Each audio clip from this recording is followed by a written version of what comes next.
Heidi ho. Hey everyone, welcome to Tuesday night. What's on the menu for dinner tonight? Not tacos. We had Not tacos. It's always Taco Mondays. Guys, we had tacos last night. We just never nail it. We never quite get it right. I like Taco Mondays. Well, how has everybody's day been? Hop on here and say hello. Can't wait to hear from you guys and see how everybody is.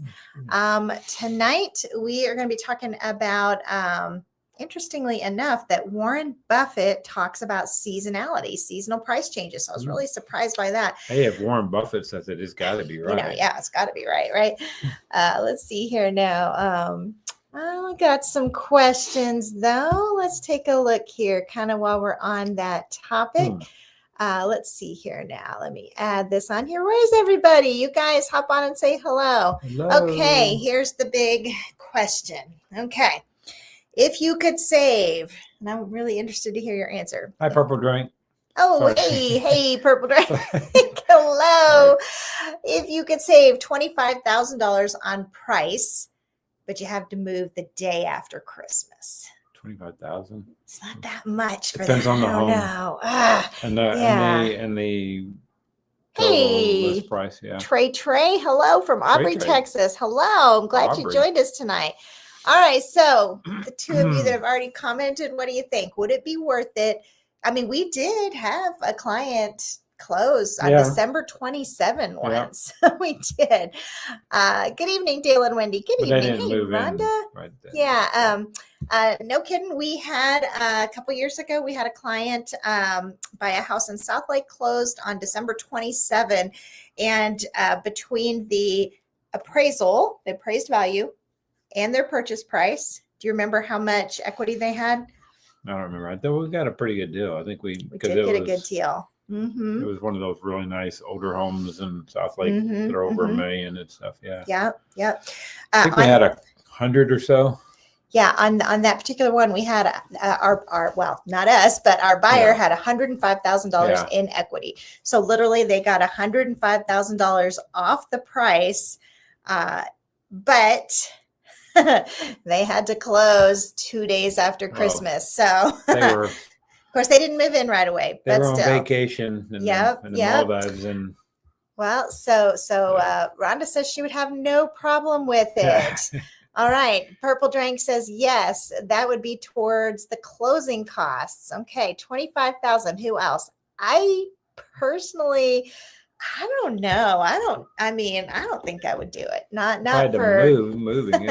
I don't know. It depends. Like, let's just say you had to be moved out. Yeah, because you're right. There's a difference between closing and actually moving. So let's just say you actually had to move out the day after Christmas.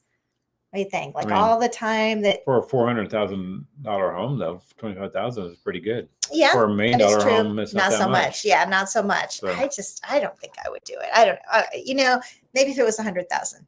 But I don't know, man. We got grandkids and Christmas is kind of a big deal. I don't want to be distracted by closing. They all come over and help you move. Yeah. If they help move, they get their Christmas presents. Wow. They're like those so little, like the 1-year-old has to help move. Sure. Why not? I just don't know. I don't know. How many of you guys? Okay, let's have a few more of you vote here. If you could save 25,000, definitely, maybe, only if rates drop, or no, I'd wait for spring. No, I'd wait for spring. You know what? I think most of them you make a good point. If it's only one time, I guess that's true. Yeah. I don't know. I don't know. Like if it was just you and I before we ever had kids, I could see a lot more flexibility there. Rhonda says, hey, definitely she would do it. Okay. So, that's what we're going to talk about today. Gio. Hey, Gio. Hey, Gio. Nice to see you again. Or, well, kind of see you. He says, hey, also, definitely. You guys are crazy. I would not do it. Possum Smiles would do it. Okay. Man, I'm just like the idea of trying to literally, you're going to just not have a Christmas tree? I don't know. You can get a Christmas tree still. Yeah, and still move 2 days or a day after Christmas? I don't know. Okay. Decorate all your boxes. Oh, decorate your boxes. Okay, here's another one. Okay, you ready? What's more important to you when buying? Okay, so kind of taking this at a slightly different angle. Getting a lower price, having more homes to choose from, locking in a low rate or buying when life timing feels right? Okay, to me, this is a really hard one. I mean, again, it's just, there's so many, it depends on the situations and stuff. I mean, it's like, because the price and the rates can affect affordability, but it just depends on which one affects which way. So yeah, I mean, buying when life timing feels right, that's a pretty big deal. I think because I agree with you. Possum Smiles says D. Yep, I agree. I have a buyer right now. He doesn't care about the rates. He's going to buy and he's just going to pay it off. So that's a good point. Geo says A again, getting a lower price. So for Geo, it is all about the price. And then Possum Smiles says it's buying when the life timing feels right. Man, that's a tough one. I just don't know. Hey, hello. Mr. OL. Yep. Hello. We got a poll going on here. If you want to chime in, what's more important for you when buying? Getting a lower price, having more homes to choose from, locking in a low rate, or buying when life timing feels right? I don't know. I mean, the low price is important to me, but timing is a pretty big deal too. I mean, moving is not an easy thing. Like, we personally try to make it as easy on our clients as we can, but it's still not super easy. Mr. OL says D, when life timing feels right. Rhonda says A, getting a lower price. You know what? Nobody has even remotely voted for B or C. So that's interesting. Because really, honestly, guys, having more homes to choose from kind of goes in hand with seasonality, because you have less inventory in the winter months. You've got less people listing their homes, but you've also got less buyers. So that is what our article is about today. Warren Buffett, believe it or not, he chimed in on this, which I thought was really interesting. Warren Buffett's Berkshire Hathaway reveals home buying moves. So I was kind of surprised that they would have an angle. I don't know. I thought they mostly just did stock, but anyway. Oh, he does. He invests in a lot of different things. So, invests in a lot. Yeah. To put the state of the U.S. housing market in context, interesting way they start this article. Which, by the way, this article is pretty current, October 14, 2025. Let's see. Take that off. Okay. To put the state of the U.S. housing market in context, it's essential to consider a sequence of economic developments from recent years. In 2022, we all remember inflation surged, prompting the Federal Reserve to raise the federal funds rate to curb consumer spending by making loans and credit more costly. Why did inflation surge? Yeah, it's their fault too. Do we want to go there? Oh, goodness. This monetary strategy aimed to bring inflation down from its peak of 9%. Can you believe they waited until inflation was at 9%? I mean, to me, that's just insane. Like, what were they waiting for? Like, they should have raised the rates a long time ago. Let's see. Where were we? Toward the Fed's target of 2%. We still haven't gotten there on the 2%.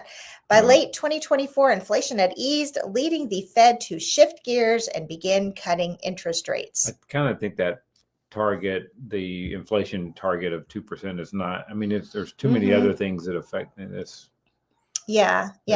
Because, I mean, they still haven't gotten to that 2%. So, yeah, it just kind of makes you wonder. That's taking economics at a very, very basic level. So. Well, and I think, isn't that what Stephen Myron is saying too? He doesn't really think the 2%, it needs to be a goal. Yeah.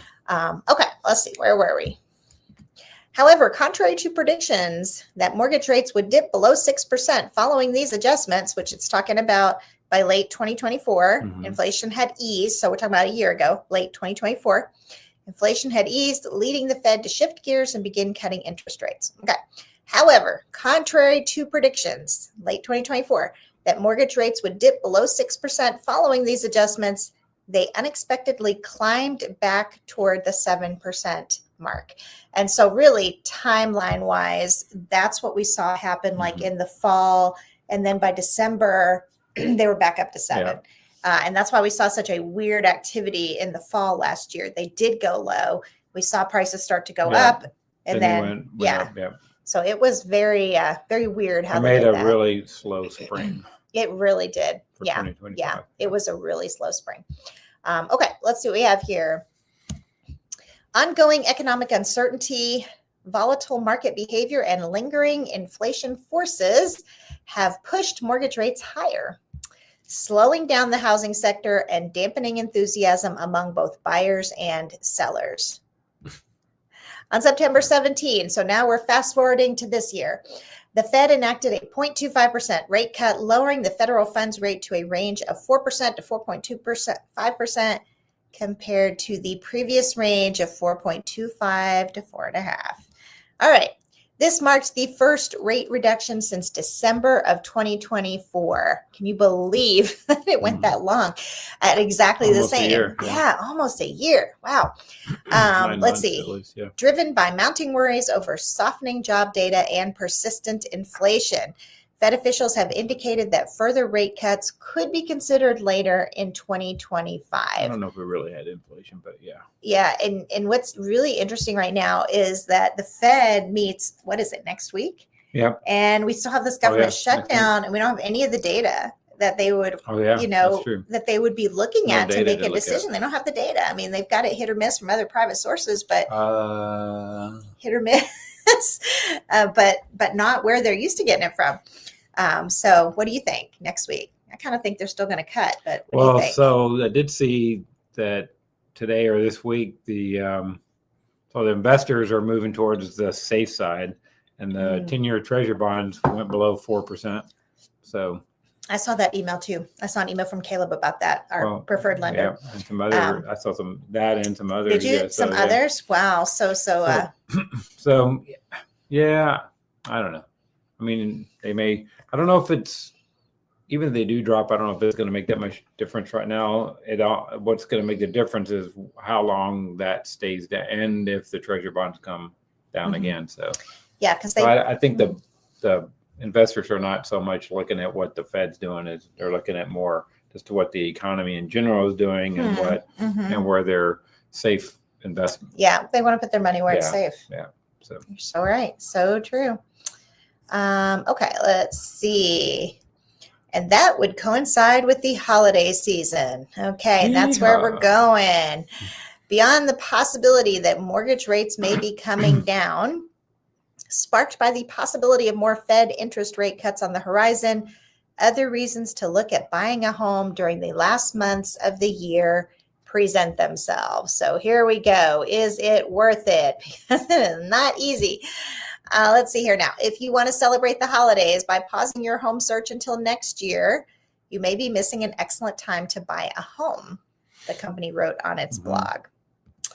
Homes on the market during the holidays have typically been for sale for a while. That's probably true.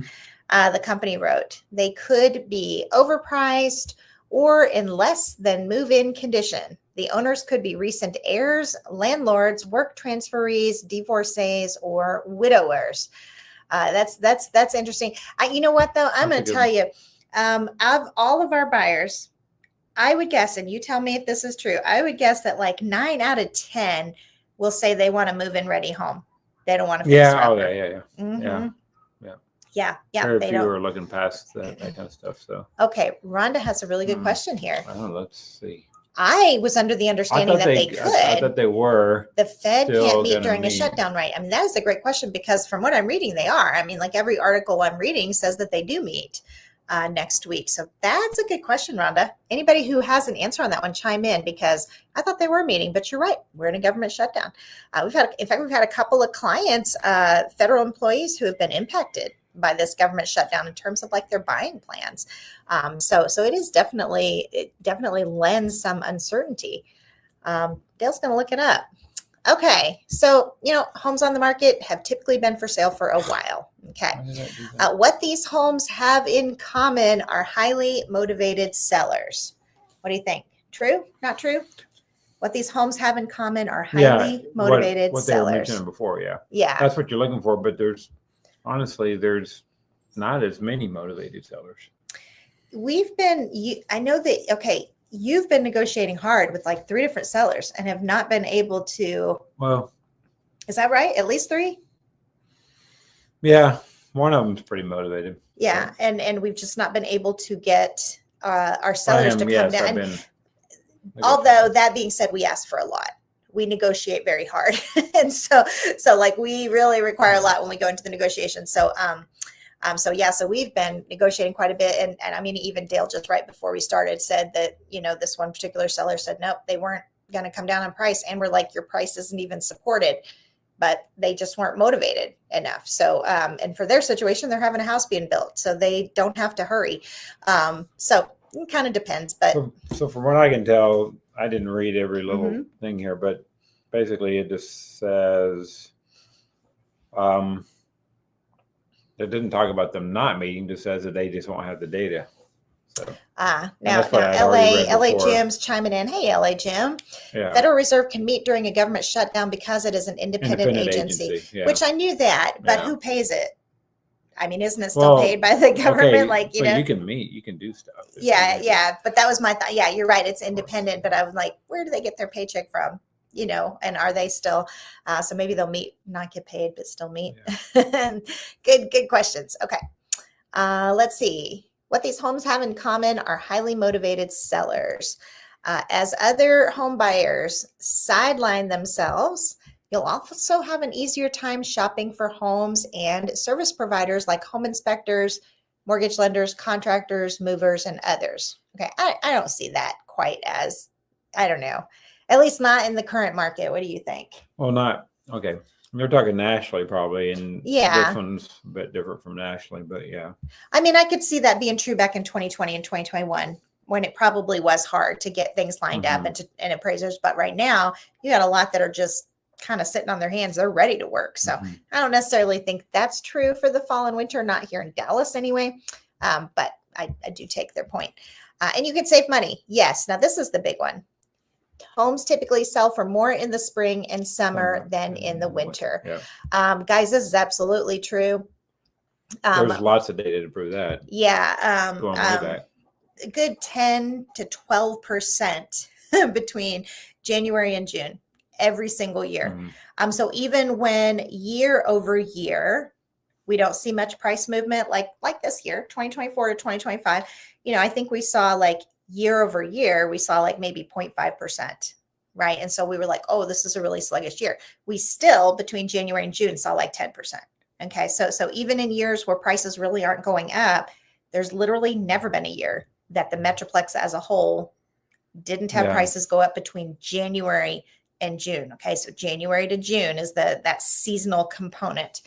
Let's see here now. All right, Mr. OL, they could be considered an accepted activity. Okay, very good.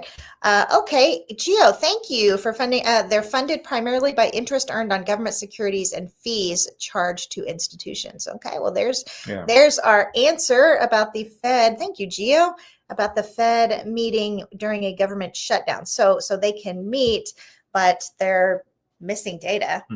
I mean, and honestly, that could almost be catastrophic. Like, what if, by the time they get the data, there's been this. I'm sure there's ways to see some of it. So yeah. But I mean, suppose it's way worse than what they think. Of course, the Fed can also always do like an emergency hearing if they made a big mistake, when they finally get the data. I think we're going on like I mean, we're getting on there in terms of how long the government's been shut down. It's about 3 weeks now. So, Now, what's the longest? Was the longest like 30 something days? I think that's what I remember reading. Yeah, a little over a month, something like that. Yeah. So, let's see here now. Okay, and you can save money. Homes typically sell. And I'm going to show you that, guys, that in a minute. I'll show you that in our data. Lastly, okay, I think this is interesting. Closing your home purchase before January 1 gives you an extra year of tax deductions and benefits. If you close after that date, you must wait until the following year to claim benefits. Okay, so no joke. What I thought of when I read that is like how you can have a baby the last week and suddenly, and then you get that deduction for the whole year. That was when I read that. I was like, yeah, that makes sense. Okay, because we had 2 December babies. And so I thought about the same thing. Like one of them was December 22. You still get the deduction the whole year. So that's what I thought of. So that's probably true as well, those tax benefits. So, you've only owned the home, let's say you closed like our buyers did on December 27. You still get it for that year. So let's see. Okay, here we go. Different seasons offer different advantages, but the holidays can be uniquely beneficial. I completely agree. And in fact, I always tell our buyers, if you've got time and you're flexible, shoot for, like the Thanksgiving-ish timeframe. Start looking about, September, October. but you're going to get, you're going to have your most motivated sellers, right? Because they're already sort of in their mind got this radical, very unfortunate acceptance of, oh, it's not going to close now and it'll probably sit till February. Yeah. So I know that's definitely what we've seen. And we always kind of adjust. Yeah. And I completely agree that this year it just seems a little bit different, but it seems like we have a little bit of a stalemate and the sellers are just, well, maybe just I'm just going to wait. And they might be thinking about but rates it always coming down. depends. I mean, that's what I try to find out right away is, okay, what is the motivation? Why are they selling and stuff? But sometimes the listing agents will tell you and sometimes they won't. It's true. Very true. Very true. I need to work on my Jedi mind tricks. There you go. To get them to tell me. That's how you're going to become the super realtor. Your Jedi mind tricks. I love it. Yeah. You're a negotiating machine. I hear you in action, and you've definitely spent a lot of time on the phone, a lot of time on that negotiation front. So let's see here now. Where are we? Oh, that was the end of that article. Different seasons offer different advantages, but the holidays can be uniquely beneficial. Yeah, in fact, what I want to do, you guys, and by the way, feel free as we're talking to pop any questions you have in the chat. But what I want to do is I want to show you guys how this is playing out in real time. So I want to show you that a couple of different ways. Let's see here. Let me do this. And where are we? Here we are. Okay.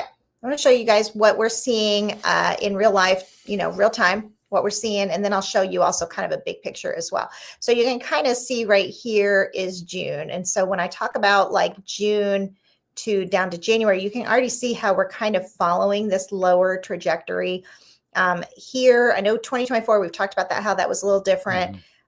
Where we actually went up, but you can still see, again, that bottoming out. And if you look down here at the bottom, you'll see all of these Januaries. And if you look at them, they're all like this low point. And then we see, and so that's what he's talking about in that article when he says that the prices always bottom out in January. They just do. And also you can kind of see it's never a smooth line or a straight downward curve. So which is what I was talking about when I said that prices always go between January and June. They always go up, even on stale years, even like this year. They still did, yeah. They still did. Like you can see, even on this year where it was kind of a lackluster year, you still saw January to June. You still saw that increase. So this is, man, it's a tough one. It's tough to commit to buying during the holidays, but you will ultimately you should get a lower price. At least that's what the data shows, which I would say, and by the way, guys, I hope y'all are not hearing us wrong. We are very much like an anti-pressure camp over here. So when I talk about this, if it's not the right time for you, regardless, it's not the right time to buy. It doesn't matter what time of the year it is. If it's not the right time for you, it's very much where you are, whether you're ready financially, all of that. Okay, let's take a look now let's go ahead and take a look at this, and I will show you more like a little bit easier to read, I think, a little bit more specific.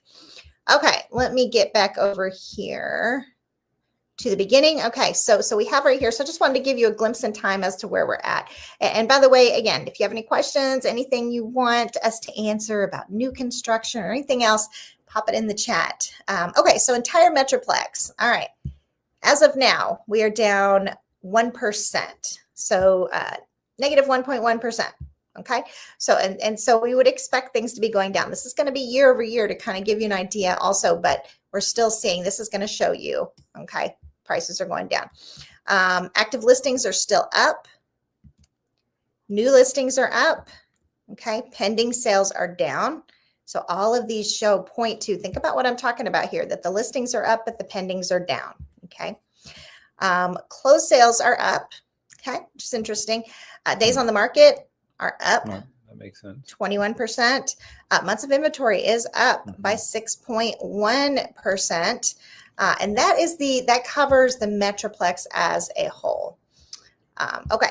Let's jump into Denton County. Okay. So if you're looking on the map here, this is our upper northwest quadrant. Okay.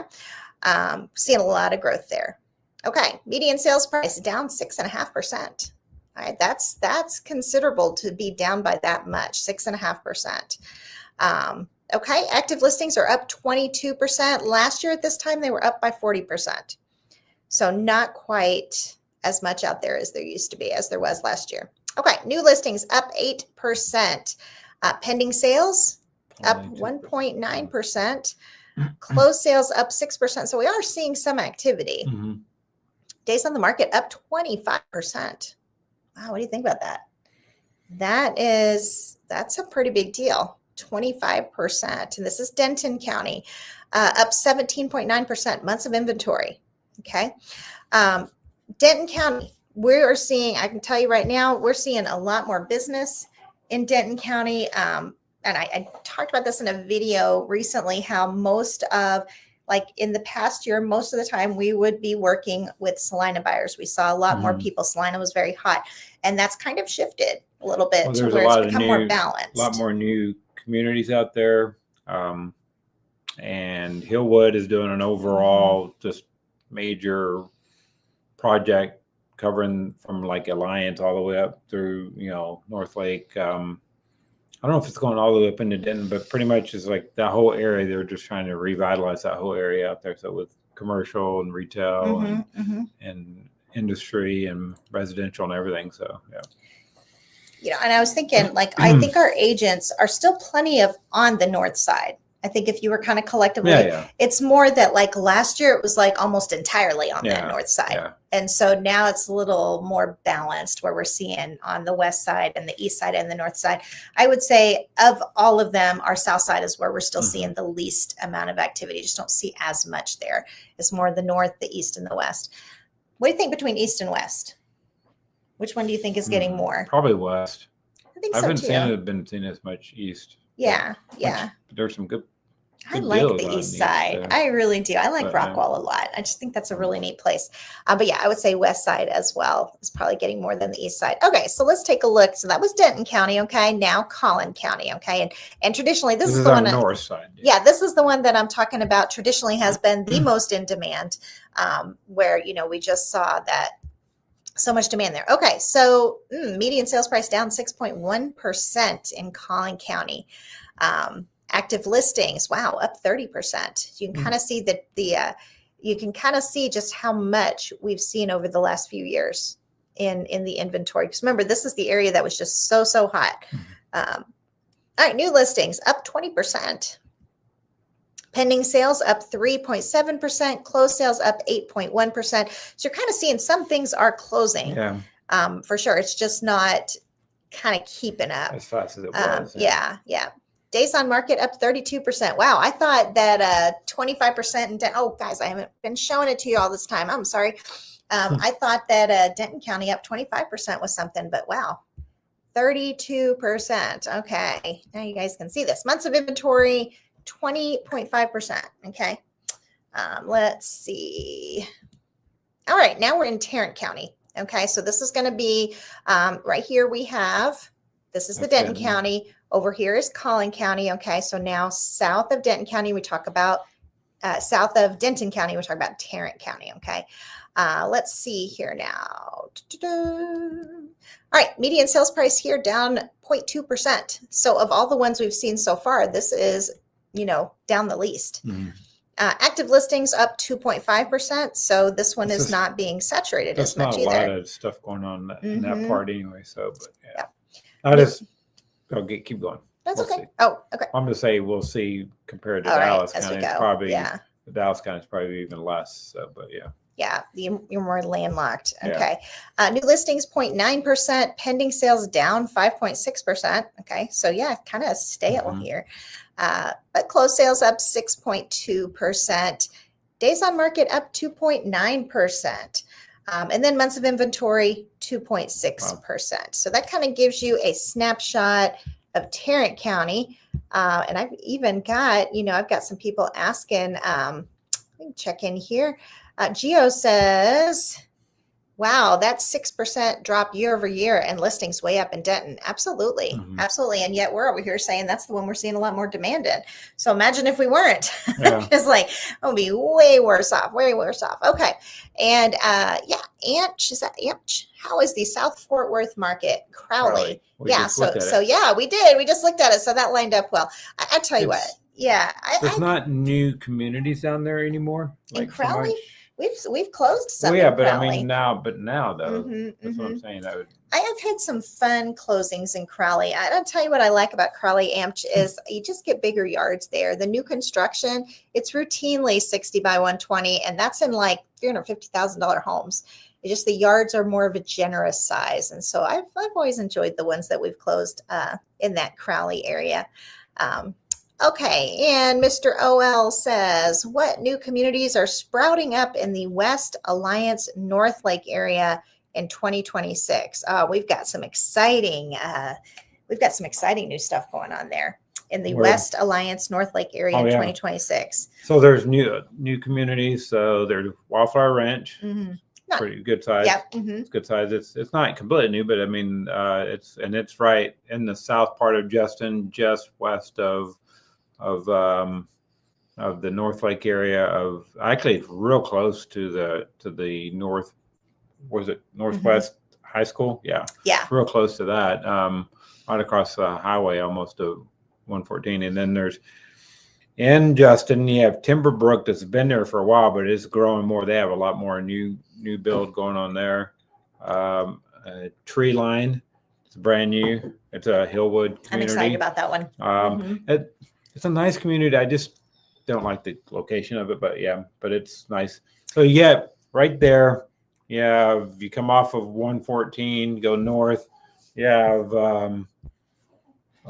Wildflower Ranch, but just past that, and you go but just before that, you go into Justin, and you go up the main strip into Justin, and Timberbrook is right behind that, and on the same street there, Timberbrook, Tree Line, and then the Preserve right before that. So I mean, that the Preserve's another one. It's fairly new. It's been around for a little bit, but it's growing there too. So and then there's seemed like there's something more towards in the North Lake area. What's it called? Gotcha. There's the Ridge is up there. They're almost done, but Harvest is still building. Yeah. There's almost Pecan Square is still building some. There's just a lot. There's a new one on the east side of 35, right there by Canyon Falls that's coming up. I don't know what it's called yet, but I saw they've been working on the development for it there. So I was just on a Google Meet right before this, and we were talking about Paloma. Now, have you seen that one? It's by Landsea, and they've got these nice big lots. They're like 550,000 up to 700,000. Paloma Ranch, I think is what it's called. And I was looking as we were talking, we were looking at it together. I was like, this is really neat. Now Landsea is not one that I would consider to be a high quality builder. That's a neat looking community though. If you want like the oversized lots, at a decent price. Like the price is not bad on those. But again, Landsea, you got to check out their reviews. In that specific community, the buyers have been happy because we were looking at that as well. So Paloma, a lot to look for there. What are your projections for Providence Village? Do you think it'll grow, increasing value as Frisco continues to develop? It just seems Providence Village, it just seems so packed in. Yeah. That's my impression about it is you're purely looking at just a lot of houses jammed in, and you can tell it's been very builder friendly, but maybe a little too much in terms of just getting too much in there. Yes, Mr. OL, look that up. Thanks. I am looking up Paloma now. Yeah, I was looking at it. It looks really neat. Yeah, with our buyer, I was like, good find. Let's go check that one out. Okay. So let me see. He's looking that one up as well. Which one are we looking? Look up Landsea. Yeah. Paloma. I was going to look up. He's looking up Providence Village. It's not a subdivision though. It's an actual suburb. Oh, that's right. It's right there. Yeah. I knew that. Yeah. I don't know why. Yeah. Okay. So where were we here? Oh yeah, we were talking about Dallas County. Dallas not a lot County. going on Not a lot going in Providence Village. Okay. Dallas County, guys. Look up Paloma. See if you can pull that one up. That was a cool one. Okay, wait, let me Dallas try that County again. prices are down 1.6%. Okay. Active listings are up 9.7%. Actually, there's a lot going on. Sorry. Oh, yeah. Now that you got it pulled up, Lennar. So Let's see. New listings up 1.7%. I want to tell you something as you were talking about Providence Village, because I see as it's Dale is lower. Yeah, it's lower priced homes, and there are. I think Grand Homes is in there too, but it's 100. There's like 112 active listings out there. wow. And it's just not that big of a suburb it's a to be small area, supporting so much that's just packed in there. So they've obviously gone residential heavy there. I mean, similar to, I guess, what you could say Princeton did. But one thing I was going to say, I was looking as he was looking, I've been working on a video that has me thinking about this as well. Lennar Homes. Okay. I noticed they were doing this in McKinney, and I believe they're doing it in Providence Village as well. Not only are they very open to selling to investors, right? They've always been.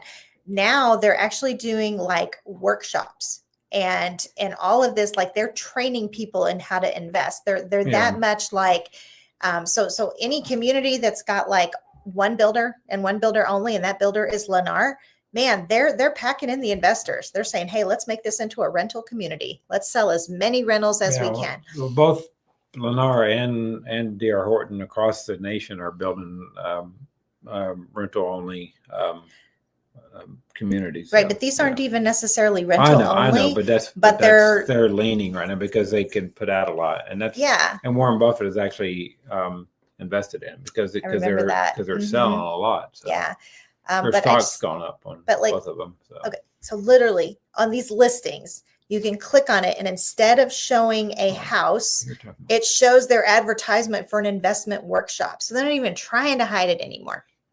So if you go in as an owner occupant in these Lennar communities, you're going to be among the few, and it's going to be just a very high rental, non-owner occupied kind of neighborhood. So it just really surprises me because I'm not kidding. A couple years ago, Lennar had on their website that they just didn't sell rentals. They didn't sell to investors. And so now they've done this complete switch.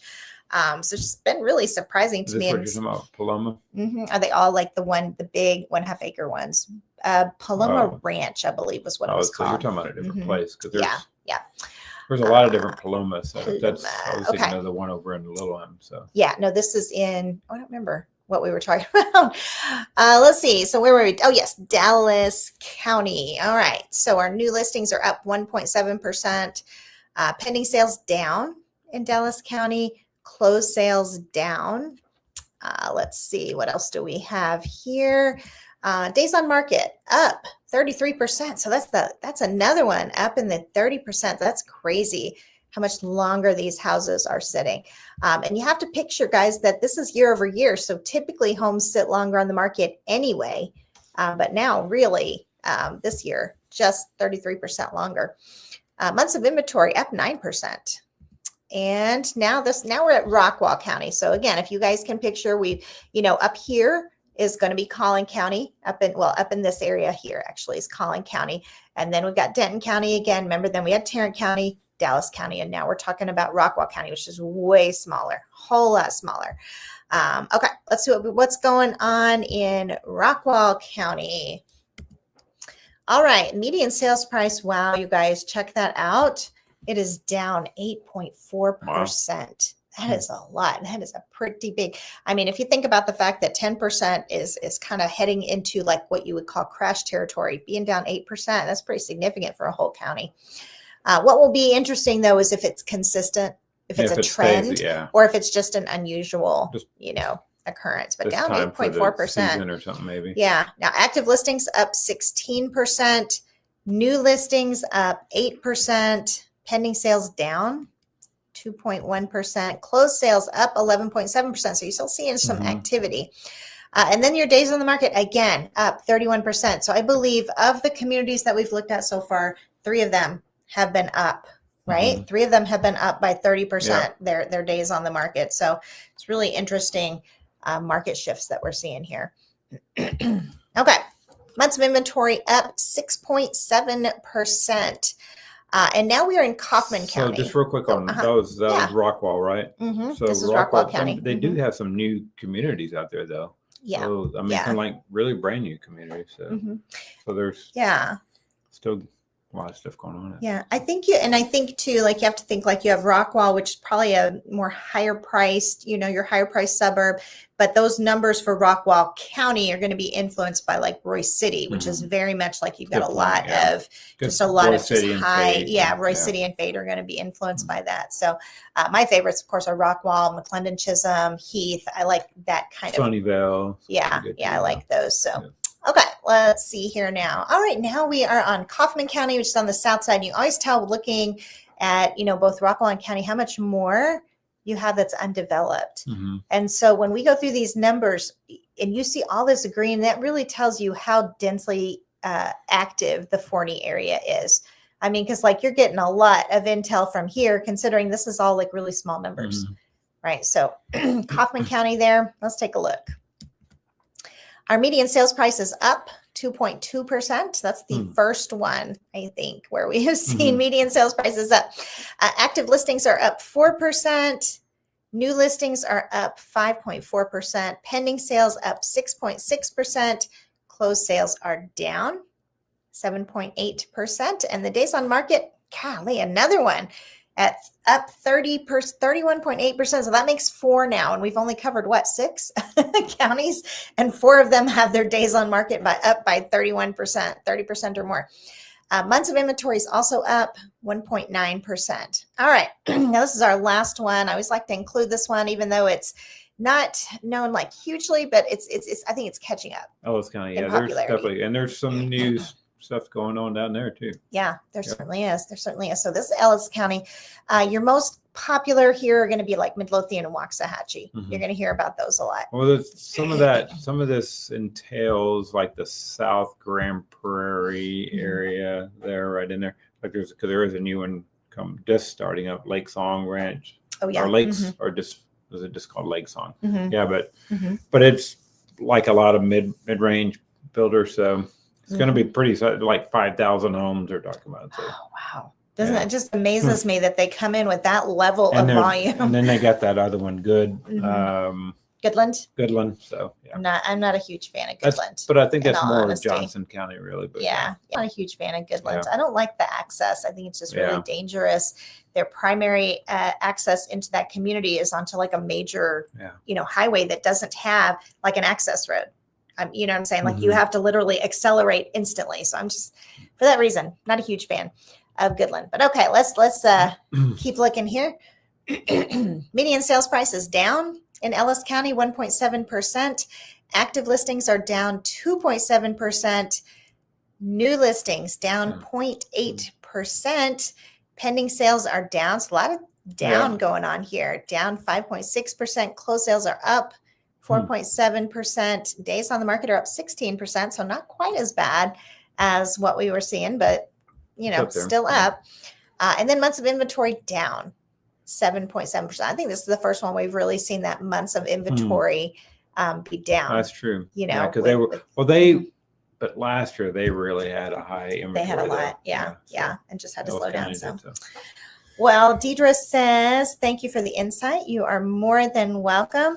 And Mr. O.L., here's a good one for you. Same questions for Rockwall County. What kind of new communities are sprouting up there in 2026? So what I've seen, Rockwall, well, there's a new one that's already building. But it's called Terraces. It's a pretty nice. So it's David Weekly and Perry. Perry's building some really nice homes in there. It's 60s, 62, 72s, and 82, and some 100-foot. That is nice. Lots there. Wow. And there's one, but I think that's more Heath. But it's Rockwall County though. Is Bristol at Stony Creek. Bristol. Oh, okay. Yeah, it's a gated community. It's pretty small, but it's some real nice ones. That's a new one. What did I see? Let me go back to that. Because I was just looking at some of that today. But Yeah, because you've been active. Don't you have at least one client looking in Rockwall right now in Rockwall County in Rockwall? Yeah. I was thinking you had at Two. least one. Oh, two. Okay. Yeah. So we had, let's see, what's the ones I saw? Saddle Star. They may be around a bit though. But Settle Star. But it's, I think it's kind of new. There's Terraces. Sonoma Verde's almost done. They're still building there. Somerset's pretty much done. Oh, I like Somerset. Yeah. Ontario's pretty much done. Waterscape, pretty good and pretty close. There's the Estates at Bristol Valley. Yeah, that was the one. Where was it? I saw.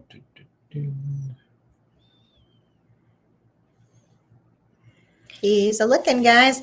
I think Heath Golf and Yacht Club, that's a really interesting one. It's not like super new either, but it's just really interesting how it goes so far against the grain of what Heath is really known for, because it's very non-private. Yeah. And Heath is known for sort of its seclusion and exclusivity. All that kind of Yeah, stuff, and privacy. And then Heath Golf and Yacht Club jumps in there, and like all of the fences are the wrought iron. So you can literally see your neighbors. You don't have private backyards. To me, it's such an anomaly for really what Heath is really known for.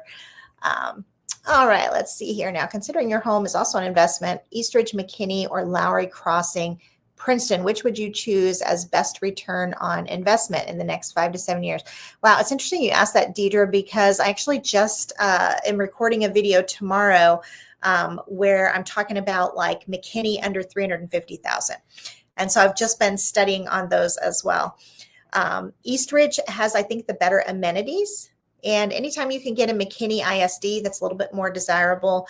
I think Princeton, I think in general, they've just got a much lower median sales price, much lower. They're very, very friendly in the 250 to 300 range. So I think I would kind of. And I would say there's Eastridge, Southridge, and Westridge. They're all, but it's all trophy and meritage, and they're decent communities. They're all fairly close. They're right in that 75. Highway 75 and State Highway 5 corridor right there, pretty close, just south of like 380 in that area. So so right in that, it's that area is going to grow anyway quite a bit. So I would say there's probably more. Princeton doesn't have as much to offer, and then over there in the McKinney area, you're definitely going to get a lot more growth from a commercial and retail. I think so. I think McKinney's definitely McKinney is going to be stronger than Princeton. Yeah. It already is. And I think, it's the one that's being named as number one in the country. Fun fact about Eastridge and Southridge, Eastridge has better amenities, but Southridge is like way more expensive for their PID. And so to me, that's really interesting. They're both a ridge, but like Eastridge, way better amenities. Southridge, you got this really high PID and not a whole lot for it. They're all three of them are real close together there, but they're they're just within minutes of each other. But they're doing a little bit different. So another fun fact about this kind of that under 350 in McKinney, I did a video on five different communities, and of the 5 communities, one was not in city limits. One had the city tax for Lowry Crossing, one had the city tax for McKinney, and 2 had the city tax for Princeton. So you're talking 5 communities, 4 different city taxes. I mean, so you, Deidre, when you're looking, pay attention to those costs that are not affiliated with your actual mortgage, because there's a big difference. I think there was like between 2 of them, there's a difference of like $150 a month for the same price house. And you've got the other thing that's really interesting is you go to McKinney and you think you're getting affordable. You aren't necessarily, because every single one of those communities have either a PID, a MUD, or an MMD. Every single one. And so affordable in like McKinney and like what you're talking about, Eastridge, and Princeton, isn't really what you're thinking of when you think affordable, because they're, you go in there and you're like, oh, this is only, a $300,000 home. Yeah. But, we failed to mention the PID is $280 a month, so affordable in McKinney is probably not what a lot of people think it is because of that. For back to Rockwall County, there was also I forgot about Quail Hollow. That was the other one I was thinking about. That's right. Yeah. So some good info there. All right, let's see here now. I've heard good things about Heath. I really like Heath. I agree with you, Mr. OL. It's quiet. And like I said, it's a little more private, except for the Heath Golf and Yacht Club. And then you have just this completely different flavor. I would say it's just really off from there. It's just the wrought iron fence, and you don't have privacy fences, you know, and Heath is known for like its unique custom builds. All the houses are different from each other. So it is different. All right. Isaac, hey, Isaac, how are you? Hope you guys are doing good tonight. And then Deidre says both have a pit. They absolutely do. I'm telling you, the affordable homes is almost a misnomer in McKinney. You could probably, for your same buying power, get like a $500,000 home without a PID and without a MUD if you looked elsewhere. You got to go. Painted Tree doesn't have them. Yeah, they have no PID or MUD there. No, Trinity Falls has a MUD. I was right. It has a MUD. Yeah. Doesn't have a PID though. Yeah. What was it? Yeah, Astor Park is high. But you could in Willowwood maybe. But in Painted Tree, you could probably get a comparable priced home if you went with a 40-foot lot than you can in Eastridge. Or 50-foot, like with David Weekley or considering the fact that you don't have the PID and you don't have the mudded Painted Tree. And then over there in Eastridge and Southridge, where they're purporting to be so affordable, you've got these really high PIDs and MUDs. One that is a little bit deceiving is Preserve at Honey Creek. It's a Lennar community, and it's in an MMD, but they're not charging anyone for it yet. So that's your ultimate wild card. If you look it up, they're going to say, they haven't formed a budget yet. And so you go in there thinking you're going to have low taxes, and about a year from now, you're going to get a really unpleasant surprise. Hey, Isaac, if I have to do it all over again, I would pick Parker all day. Oh, me Parker too. Nice. I do love Parker. Actually, the one that's not a lot of people think about right there just south of that is Murphy as well. Murphy has a lot of areas that are just like Parker as well too. But more affordable. Yeah. I love Parker. Isaac, I agree. I'm always torn between Parker and Lucas because they've got a lot of similarities, but Lucas Parker's closer to the action. Lucas is more expensive and Lucas is a little further out, but yeah. That's the thing. Like Lucas has your better schools, but it's further out. And then Parker, the schools aren't quite as good, but it's closer to the action. Not as much new construction in Parker as there is in Lucas. Yeah. So awesome. Very true also. All right, you guys. Well, this has been fun. Enjoyed seeing you guys all this evening. Happy Tuesday night. We've got some dinner in the oven that we are going to go partake of. Anything else before we go? Yeah, I guess not. No. All right. Happy house hunting. Yes. Happy house hunting to all of you guys. Or house selling if you're doing that. If you're looking for somebody to work with, we'd absolutely love to be the one to work with you. Just reach out to us. And at that, I will sign off, and I hope you guys have a great evening. Good night. Good night. Bye.